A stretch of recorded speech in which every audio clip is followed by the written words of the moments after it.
كما تابعتوا معنا، كان هذا هو التصريح ديال المدرب المغربي حسين عموته نهار اليوم من قلب مدينه خميسات في من المغرب. اذا الاخوان، حسين عموته رسميا تيعلن على انه غادي ينفصل على المنتخب الاردني في ظرف واحد شهرين 3 شهور حتى 4 شهور، لانه عنده ظروف خاصه. وكذلك هضر بانه ما تلقى حتى شي عرض، يعني الانفصال ديالو مع المنتخب الاردني ما عندوش علاقه بتدريب منتخب اخر، وانما حيت عنده من هنا لقدام ان شاء الله غيكون عنده شي حاجه عائليه، يعني من شهرين 3 شهور تكون عنده شي حاجه في العائله اللي خصو يوقف معاهم.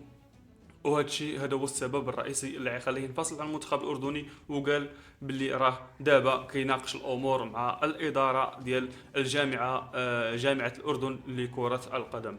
كان هذا هو تصريح واللقاء مع الحسن عموته. ما تنساوش تدعموا الفيديو بواحد لايك، اشتركوا بالقناه، فعلوا زر الجرس، وخلوا لي الاراء ديالكم حول الموضوع في خانه التعليقات. واش كتمنوا لان الحسن عموته يبدل المنتخب او لانه يستمر في منتخب اللي اعطاه بزاف، منتخب النشامه؟